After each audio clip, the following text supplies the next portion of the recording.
pasal 16 ayat 2 sampai dengan 4. Tuhan Yesus bersabda, akan datang saatnya bahwa setiap orang yang membunuh kamu akan menyangka bahwa ia berbuat bakti bagi Allah. Mereka akan berbuat demikian karena mereka tidak mengenal baik Bapa maupun Aku. Tetapi semuanya ini kukatakan kepadamu, supaya apabila datang saatnya, kamu ingat bahwa Aku telah menyatakannya kepadamu.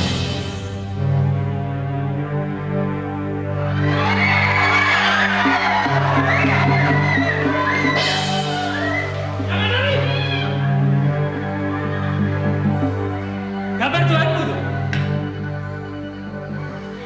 Kalian bisa. Gambar Tuhanmu itu. Turunkan gambar dan salib itu. Cepat!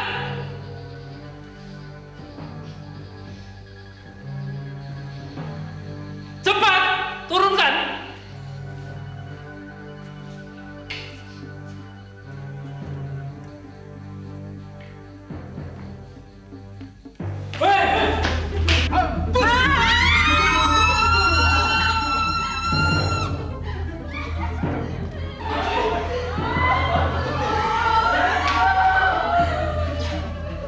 Siapa ingin mati lagi? Kalau tidak ingin mati, injak dan ludahi gambar ini. Kamu!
Sedikitnya 6 orang tewas, 3 luka berat, belasan orang luka ringan ketika sebuah tempat ibadah diserang dan dibakar oleh kelompok orang tak dikenal.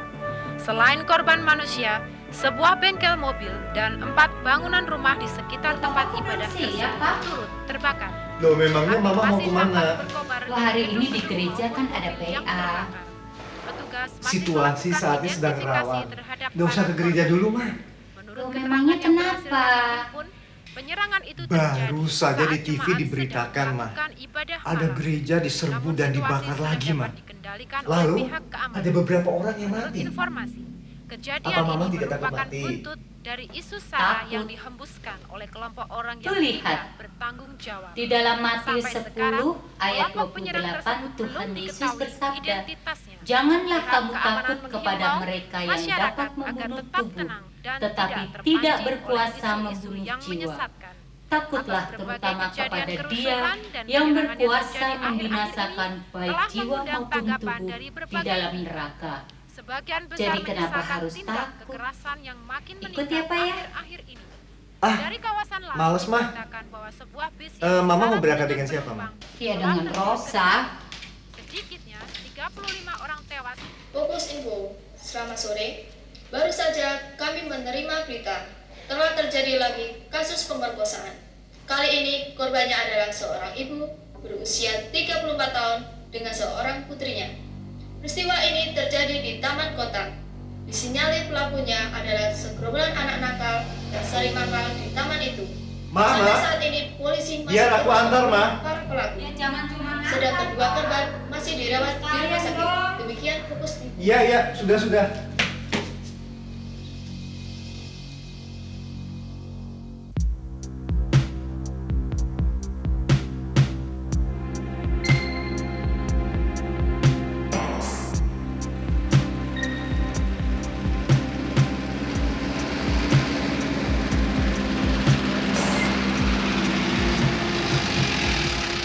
Om, sebentar Om. Maaf, Dek. Tidak ada rokok. Saya tidak merokok. Uang juga boleh, Om. Buat beli ini.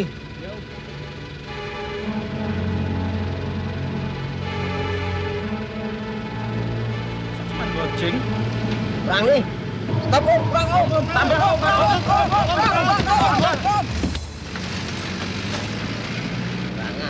Ngajar dia.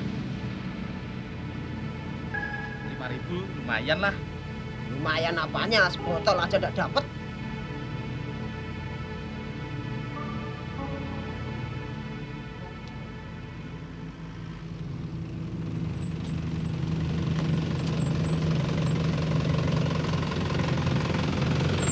Pak, jangan lihat sini, Pak. Ada apa, Pak? Anak-anak berandalan. Lihat tuh, kaca mobil saya dipecah. Oh iya. Terima kasih, Pak.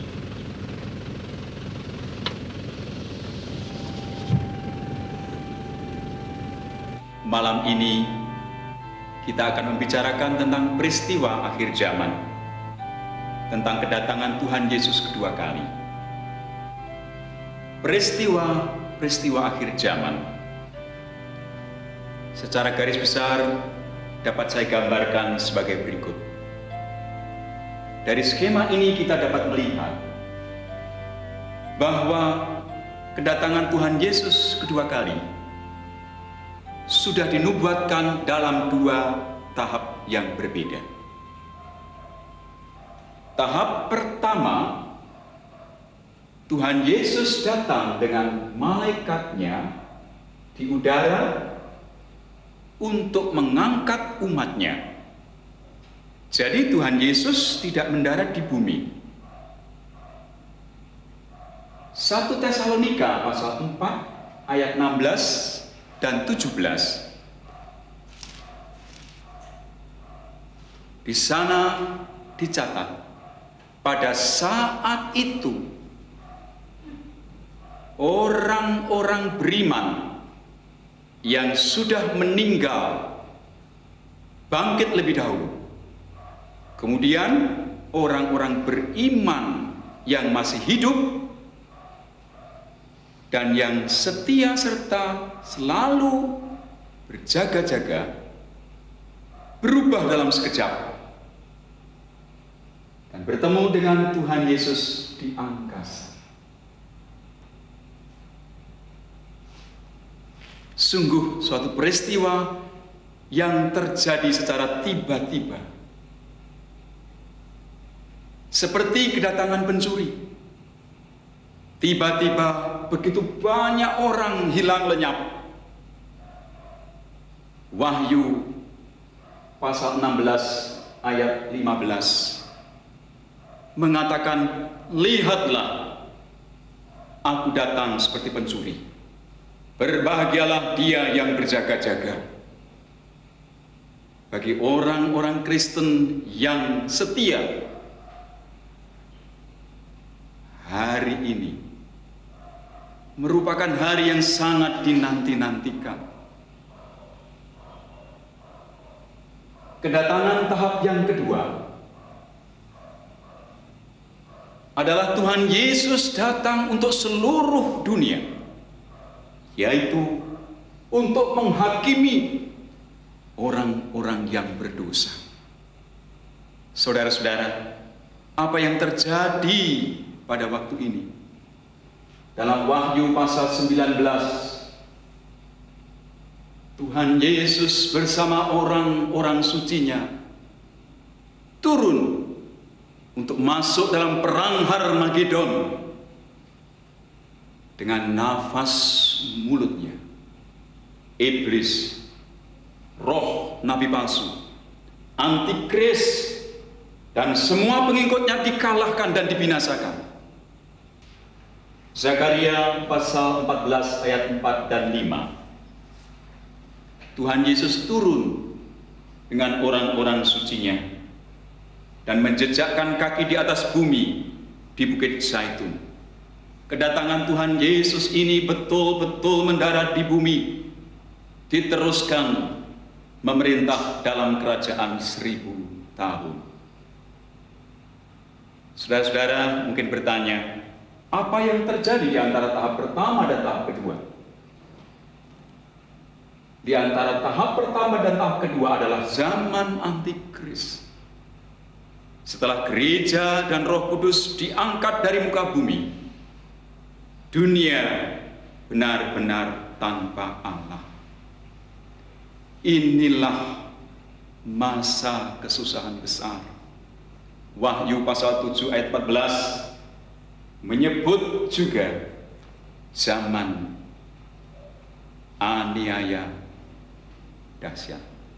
Khususnya pada masa ini akan terjadi siksaan yang dahsyat seperti yang belum pernah terjadi sejak awal dunia diciptakan dan yang tidak akan terjadi lagi.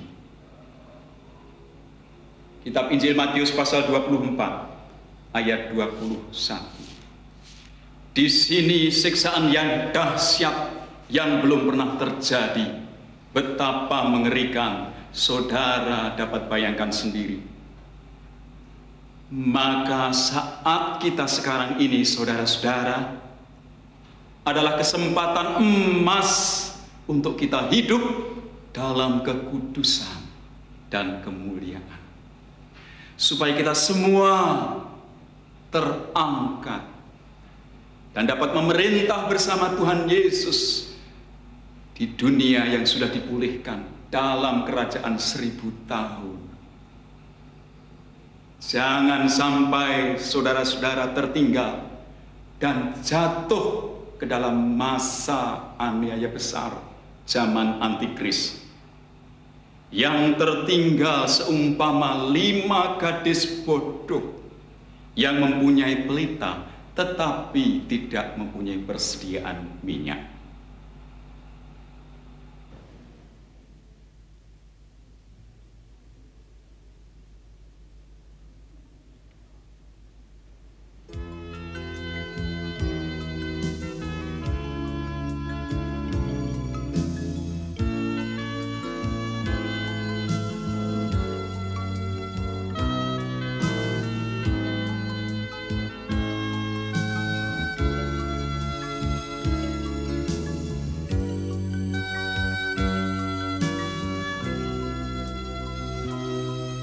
Sudahkah kita siap sedia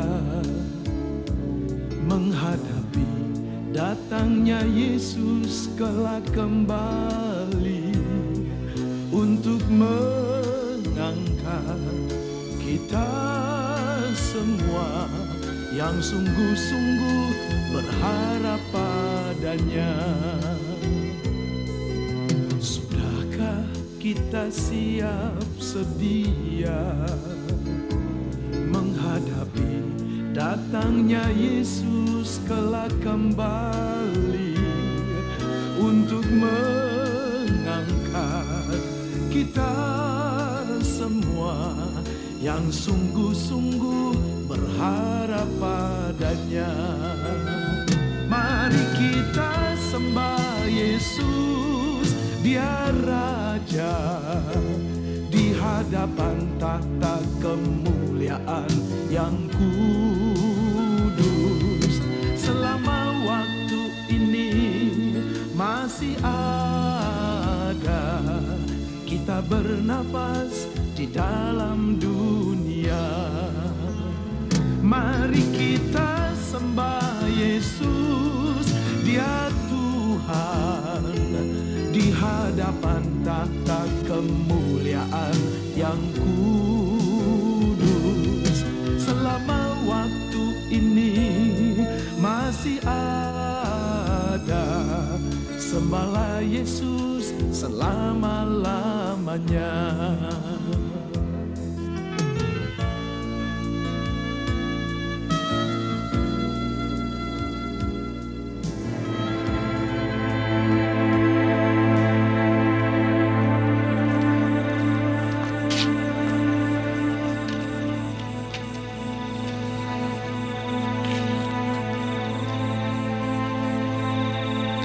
Tik, Pak. Apa sih? Lu mau bikin share zaman? Enggak, Pak. Itu. Mana? Itu. Ya, paling juga teori. Jadi kan ikut om di stasiun. Dan fly terbangkan awan. Gila.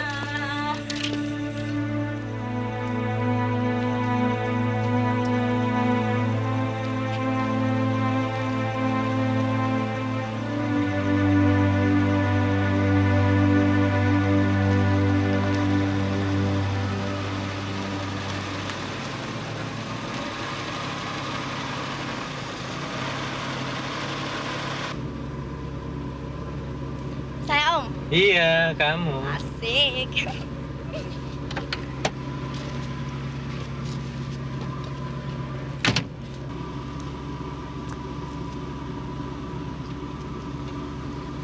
Ya, masa cuma satu om. Nambah ya om, biar lebih ser. Oh ya, oke lah.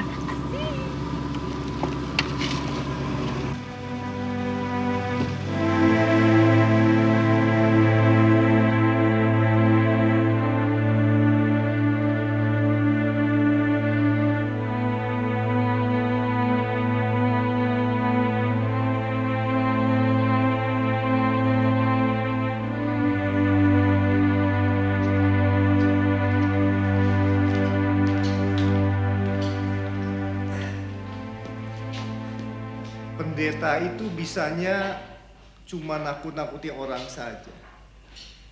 Semuanya itu omong kosong. Situasi sedang sulit. Dan memang keadaan saat ini sedang sulit. Dulu waktu zaman Jepang, juga waktu Perang Dunia, keadaan lebih sulit dari sekarang. Tapi Tuhan tidak juga datang. Mbo Iyao, khotbah itu yang baik-baik, yang bisa menghibur hati jemaat, supaya hati jemaat itu bisa senang, bukan malah ditakut-takuti. Situasi seperti ini malah ditakut-takuti. Ya pendeta itu kan tidak nakut-nakutin, Pak. Dia berbicara kan sesuai dengan isi Alkitab. Tapi kan di Alkitab masih banyak bahan-bahan yang lain, Toma. Apa kita tuh mau yang enak-enak saja, Pak? Lah, pikiranmu itu sudah tercemar propaganda pendeta itu. Ya, Papa. Ah, sudahlah.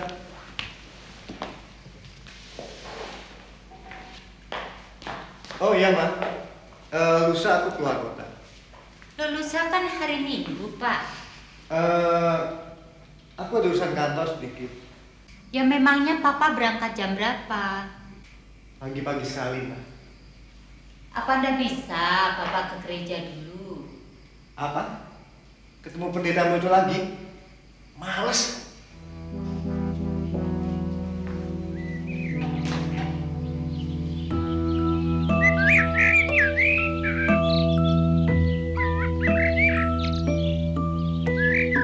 Lah iya Pak Lukas, saya tuh kok udah habis pikir. Pak Filipus itu kan seorang pendeta. Lah kok masih bisa nyeleweng. Nah akibatnya anggota jemaat payah toh Pak. Nah ini loh Pak, apa namanya zaman edan. Pak Daryo. Bukan zamane sing edan Pak Daryo, tapi manusianya yang edan. Iya. Dan tentang kasus di gereja kita, nah inilah waktu penghakiman bagi gereja Tuhan, Pak Daryo. Seperti penjelasan Pak Markus pada waktu PA kejaman minggu lalu. Itulah untungnya Pak, kita memiliki calon pendeta seperti Pak Markus yang hidupnya lurus, penuh dengan Roh Kudus. Iya Pak. Yang saya herankan, kalau ada acara PA atau persukaan doa, jemaat yang hadir hanya beberapa gelintir, Pak Dar. Dan hanya itu saja. Itulah, Pak, payahnya jemaat kita. Itu namanya Tutik putranya Pak Daryo pulang. Wah iya. Biarlah, Pak, nanti kan saya ketemu.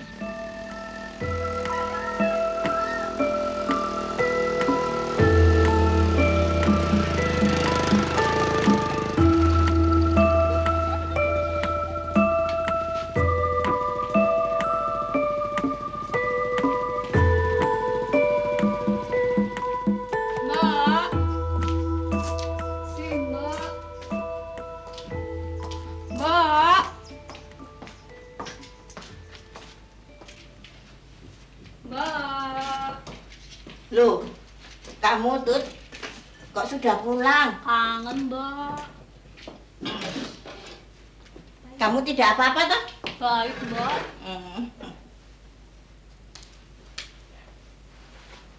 Ibu itu takut. Si Mbok dengar tuh di kota katanya banyak kerusuhan. Banyak perampokan, banyak penjarahan, kerusuhan di mana-mana. Si Mbok takut, Nduk. Alah, Mbok itu kan di tempat-tempat lain. Kalau di tempatku ya mana-mana aja. Oh, begitu. Kamu libur berapa hari, Nduk? Nggak libur, Mbak. Minggu pagi juga udah balik. Loh, kenapa kok cepet-cepet? Biasa, Mbak. Nduk, hasil sekolahmu piye? Oh iya, hampir lupa, Mbak. Ini, Mbak, hasil sekolah malam.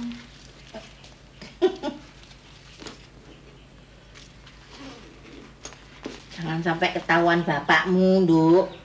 Ini sih Mbok tabung buat betulin rumah kita ini loh. Rumah orang lain sudah bagus-bagus. Rumah kita masih reot kayak begini.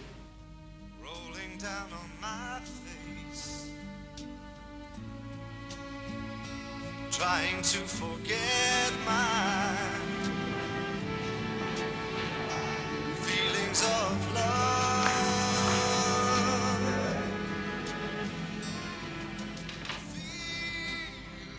Sorry ya, Mas, terlambat. Barusan pulang kampung. Nggak apa-apa. Hari kan masih panjang. Yuk, kita sudah booking satu kamar.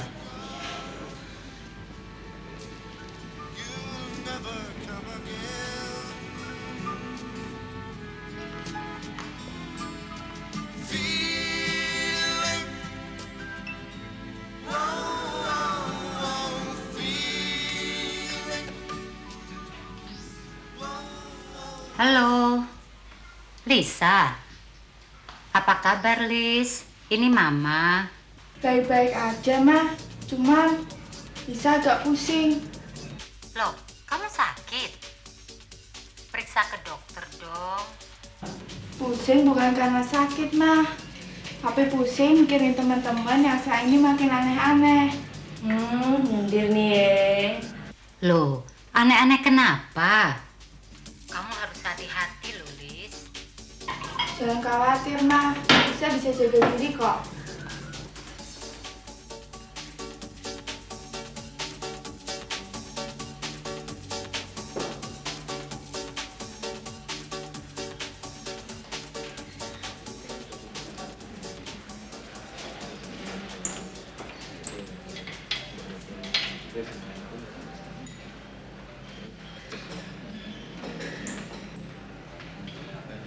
Loh, Pak Dimas. Kok di sini, Pak? Iya, Pak Pendeta. Wah, Selamat pagi, selamat Pak. pagi. Mari, silakan duduk. Terima kasih, Pak. Sendirian saja, Pak? Iya, Pak. Ada urusan kantor sedikit nih, Pak. Pak Dimas, mau pesan apa? Sekalian nih. Ya, seperti Pak Pendeta saja, Pak. Biar lebih mudah, Pak. Pesanan saya perlu dimasak agak lama. Tidak apa-apa, Pak. Biasa saja. Apakah Bapak langganan makan di sini, Pak? Kebetulan saya kenal pemiliknya. Seorang Kristen yang sangat beribadat dan sangat setia. Kalau Tuhan Yesus datang kedua kali, akan mengangkat orang-orang Kristen yang setia dan yang menanti-nanti kedatangannya. Maaf ya, Pak ya. Soal pengangkatan itu apakah bukan satu teoritis saja, Pak? Pak Dimas, itu bukan teori. Itu firman Tuhan. Firman Tuhan ya dan amin. Dan pasti akan terjadi. Lalu, prosesnya itu sendiri bagaimana, Pak? Dalam kitab Injil Lukas pasal 17 mengungkapkan Pada malam itu, ada 2 orang di atas satu tempat tidur, yang seorang akan dibawa dan yang lain akan ditinggalkan. Ada 2 orang perempuan bersama-sama menghilang, yang seorang akan dibawa dan yang lain akan ditinggalkan. Bagaimana dengan orang-orang yang tidak terangkat, Pak? Mereka akan masuk ke zaman antikris. Dunia ini akan diserahkan kepada iblis. Setiap orang akan diberi tanda khusus pada tangan kanannya dan pada dahinya. Dalam kitab Wahyu pasal 13 ayat 16, berarti mereka menjadi milik iblis. Bagaimana seandainya mereka menolak untuk diberi tanda itu, Pak? Mereka tidak akan bisa menjual atau membeli. Dan berarti mereka kelaparan. Ya, kalau begitu, terima saja tanda itu, Pak. Selesai, bukan? Tadi saya sudah katakan, mereka yang menerima tanda itu menjadi milik iblis dan pasti akan kena murka Allah. Wah, kalau begitu jadi serba susah ya, Pak ya? Bukan hanya susah, Pak Dimas, tetapi kedua-duanya sangat mengerikan. Maka saat kita sekarang ini adalah kesempatan emas untuk kita hidup dalam kekudusan dan kebenaran Kristus, supaya kita terangkat dan tidak jatuh ke dalam masa kesusahan besar itu.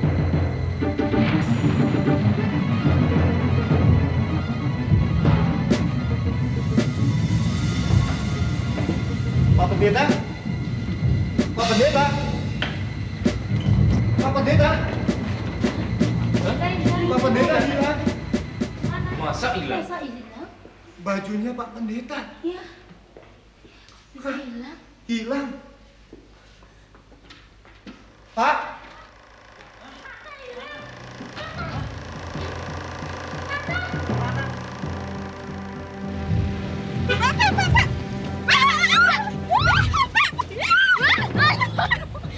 Oh, asem tenan iki tabrake. Pak becaknya kemana? Dia, Pak becaknya kemana kok nggak ada? Itu. Pak, tolong Pak. Pak becaknya hilang Pak. Pak becaknya hilang. Pak Lukas, kemana Pak?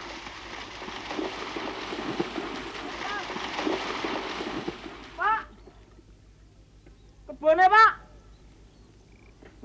Pak Lukas.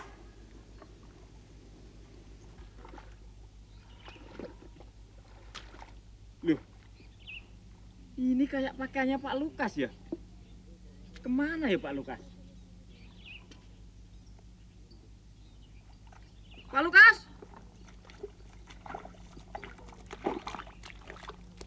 Pak Lukas? Ada apa Tore? Pak Lukas hilang Kang, hilang. Iya, dia tadi meluput di sini. Ini bajunya. Lah itu kebo nih. Hampir saja aku ditabrak kebo.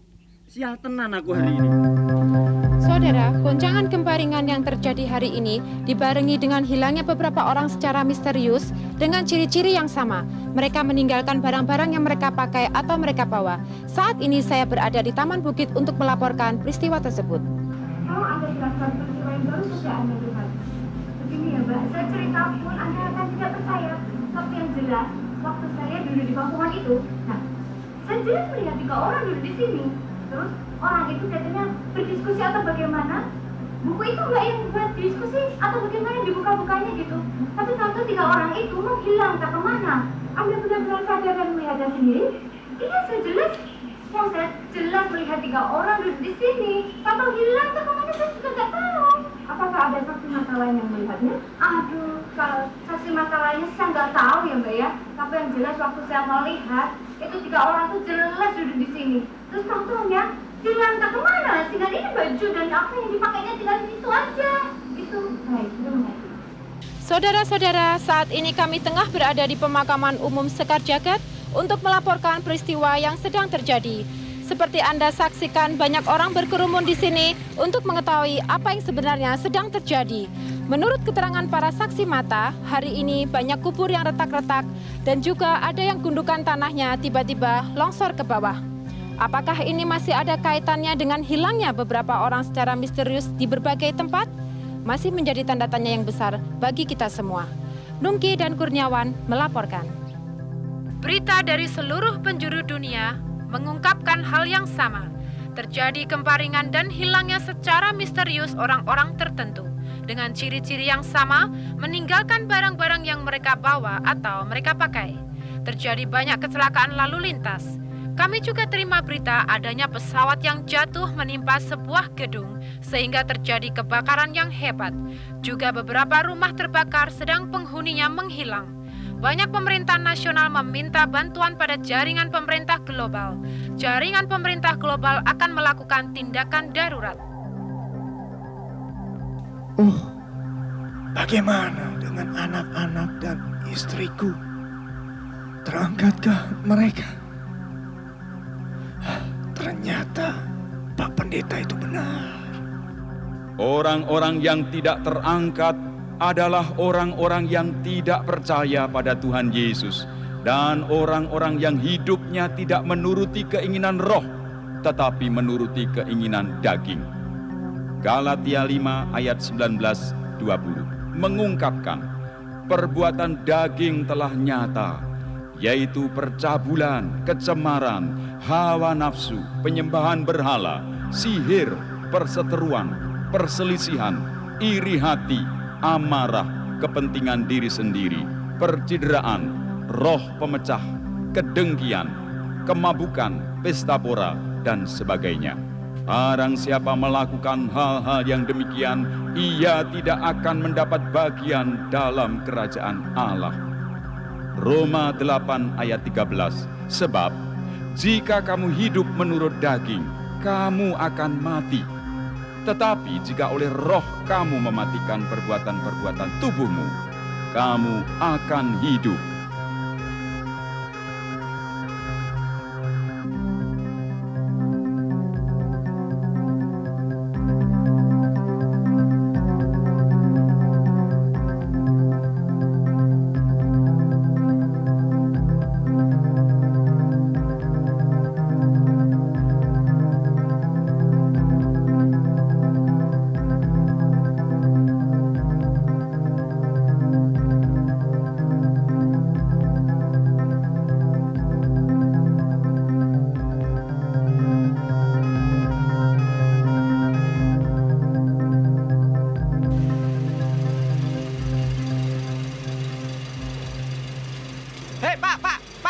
Bayarnya, Pak.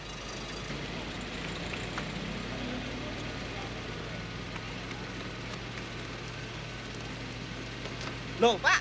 Pak, dompetnya, Pak. Pak.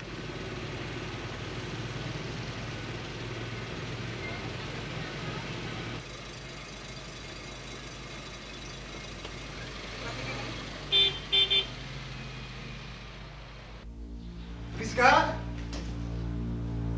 Rizka? Rizka?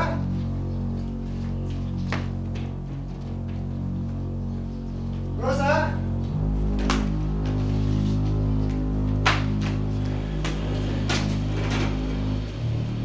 Rizka?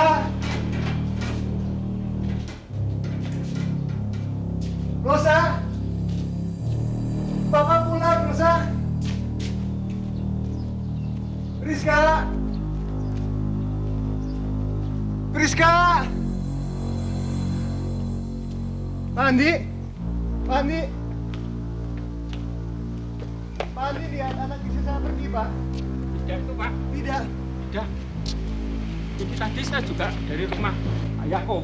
Anaknya menangis meraung-raung karena kedua orang tuanya hilang. Hilang, Pak? Iya. Rizka? Oh, Tuhan.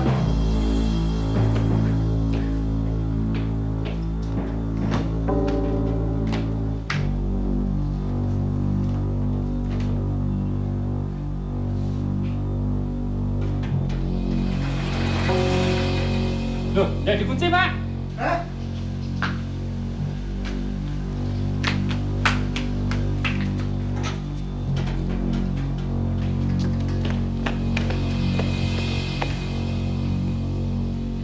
Rizka?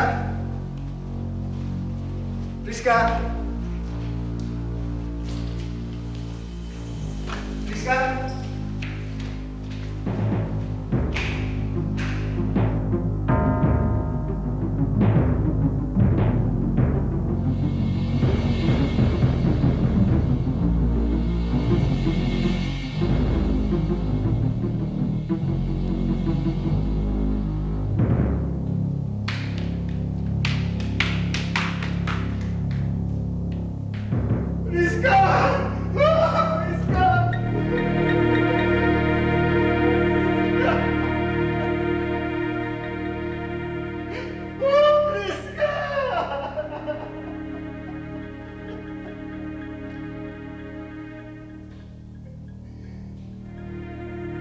Hah? Kenapa Pak Dimas ini? Jangan-jangan juga akan hilang.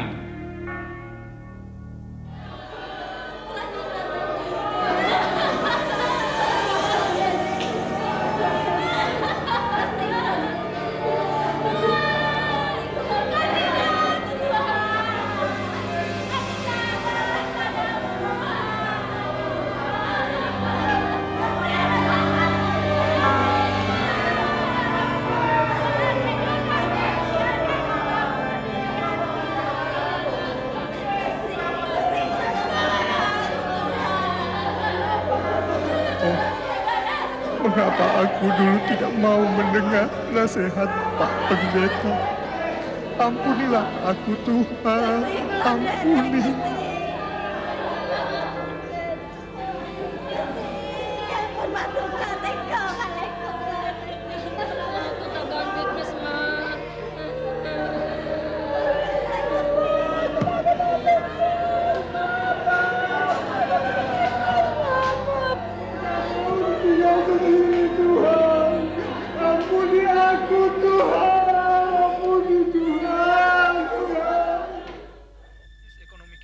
Makin diperburuk dengan situasi dan kondisi masyarakat kita sekarang ini. Peristiwa kerusuhan, pemogokan, bencana alam, serta hilangnya orang-orang tertentu telah melumpuhkan ekonomi nasional kita. Di berbagai tempat terjadi tindak kejahatan, perampokan, pembunuhan, dan penjarahan. Dalam sidang darurat yang dipimpin oleh Bapak Presiden telah diambil keputusan untuk meminta bantuan jaringan pemerintah global, serta menyatukan ekonomi nasional kita ke dalam.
Setelah gereja dan roh Allah diangkat, dunia benar-benar tanpa Allah. Inilah masa kesusahan besar. Dunia ada di tangan iblis. Matius 24 ayat 21. Di sini firman Tuhan menekankan akan adanya siksaan dahsyat seperti yang belum pernah terjadi. Kira-kira siksaan macam apa, saudara? Orang disiksa dengan dibakar hidup-hidup, dirajam, digantung, dipancung, sudah pernah ada. Orang diadu dengan binatang buas, sudah pernah. Disiksa dengan diikat bersama mayat sampai membusuk, sudah pernah. Di sini siksaan yang dahsyat yang belum pernah terjadi. Betapa mengerikan, saudara dapat bayangkan sendiri.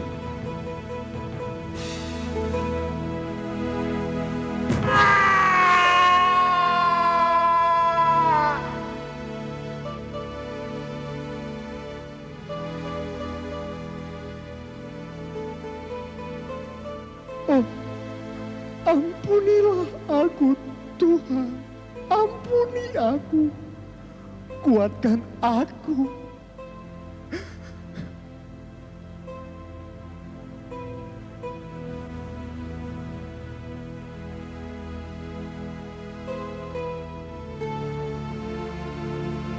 Oh, Priska, Priska, seandainya saja aku mau taat.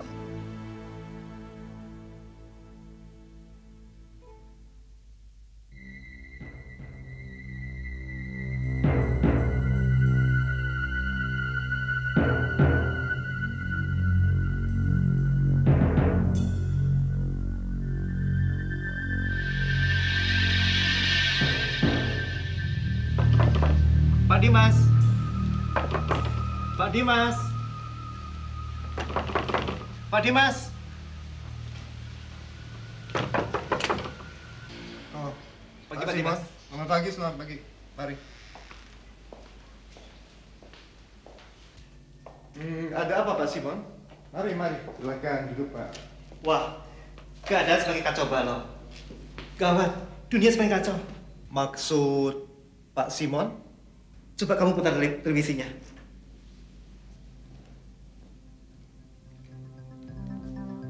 Dunia benar-benar diambang kekacauan dan bencana.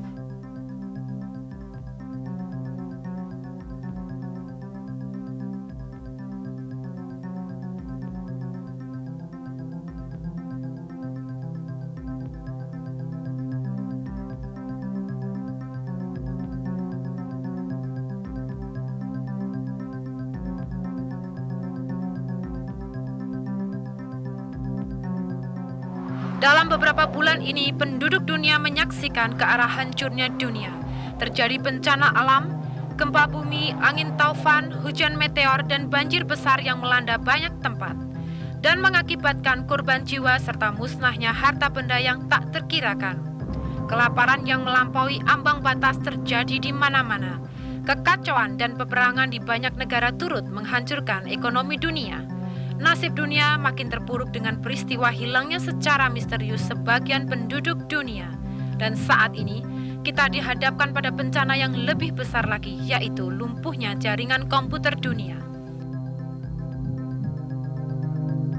Satu kenyataan bahwa peluru kendali nuklir di seluruh dunia dikendalikan juga oleh sistem komputer. Jika tak seorang pun mampu membenahi kesalahan ini, dunia diambang kehancuran. Sekarang kita ikuti amanat Presiden Pemerintah Global. One chapter from the Constitution of the Global Government Network states. Salah satu pasal dari konstitusi jaringan pemerintah global menyatakan, jika dunia menghadapi ancaman yang gawat, maka Presiden Pemerintah Global dapat mengambil alih urusan pemerintahan umum di seluruh dunia. Dunia kita saat ini diambang kekacauan dan bencana besar yang tidak satu pemerintahan nasional manapun mampu mengatasinya. Oleh sebab itu, saya sebagai Presiden tertinggi dunia menyatakan dunia dalam keadaan darurat dan diberlakukan hukum darurat global. Kami telah menyiapkan satu sistem program komputer darurat yang mampu memulihkan kembali aktivitas dunia. Kota-kota akan kita bangun dan ekonomi kita pulihkan ke arah tatanan dunia baru, yaitu satu pemimpin dunia, satu sistem pemerintahan, satu media massa, dan satu keyakinan. Untuk mengawali zaman ini, akan kita laksanakan sistem administrasi dunia, di mana setiap orang akan memiliki tanda khusus di dahi atau tangan kanannya sebagai identitas warga masyarakat baru. Kita sambut zaman baru dengan satu keyakinan. Dengan kekuatan kita, manusia pasti bisa.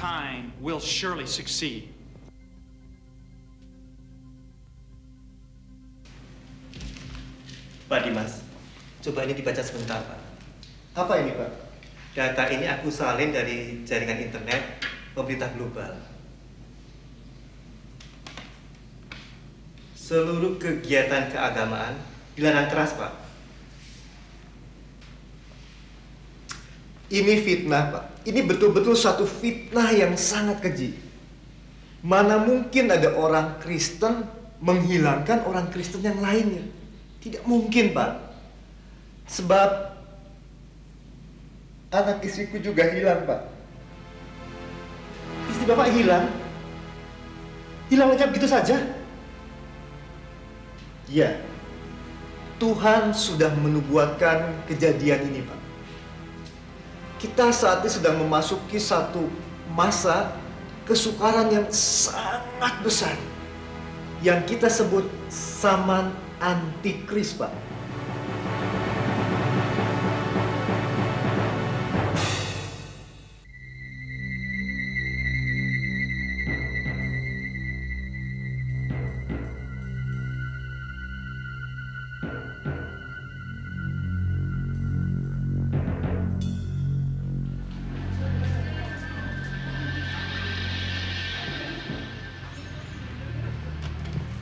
Maaf, Pak, tangannya.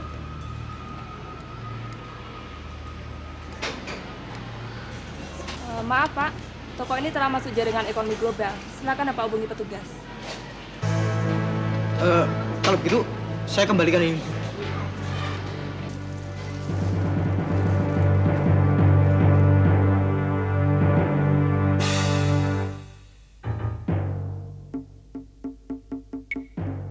Setelah peristiwa pengangkatan, apakah ini zaman yang dinubuatkan kitab Wahyu 13 ayat 17?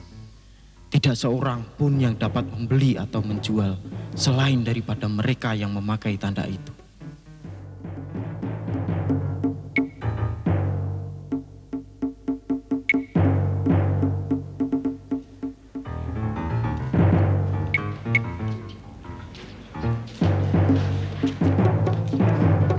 Pak Dimas, Pak Yob, bisa? Apa? Ada sesuatu yang ingin saya sampaikan. Keadaan gawat sekali. Oh, yuk, masuk. Kita harus pergi dari sini, Pak. Iya, masuk dulu. Kita harus segera pergi, Pak. Di sini sangat berbahaya. Orang-orang mengenal kita sebagai orang percaya, Pak. Duduk dulu, Pak. Lihat.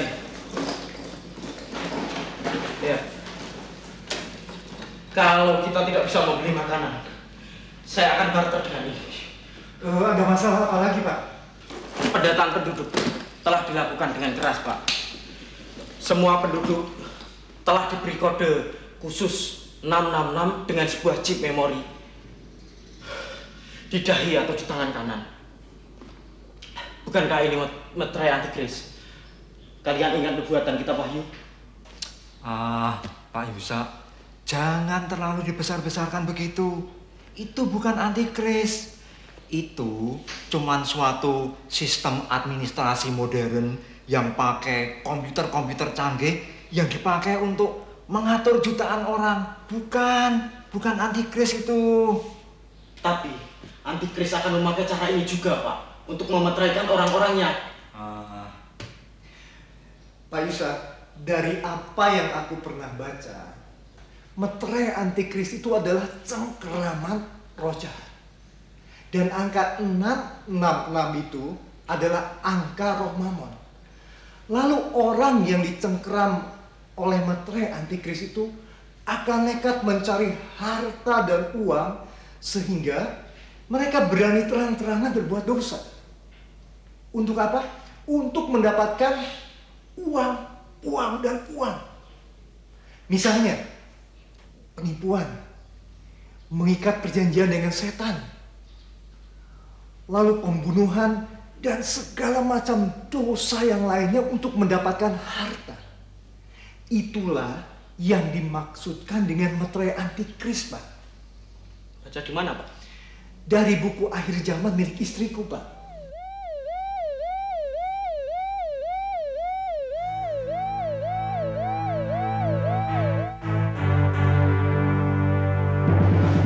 Gawat, aku harus segera pergi, Pak. Selamat tinggal.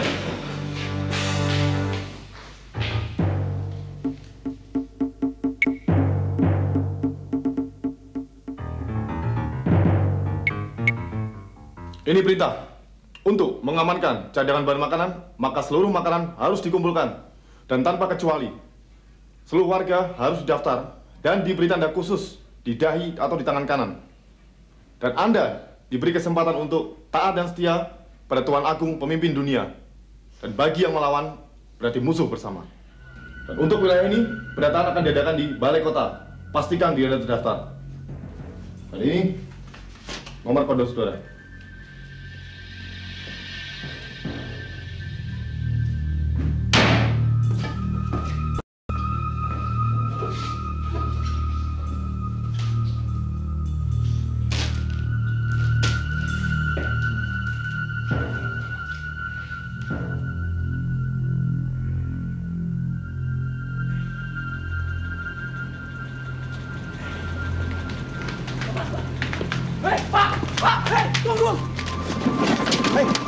Apa kamu tidak tahu?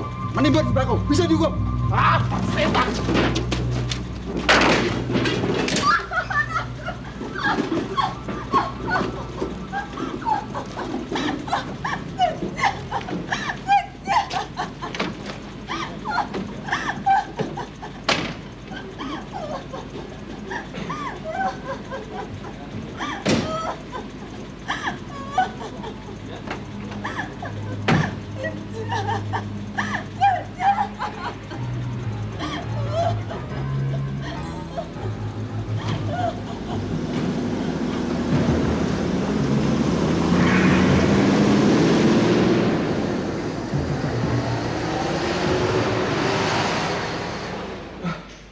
Tambah gawat, Pak. Kita harus lari, Pak.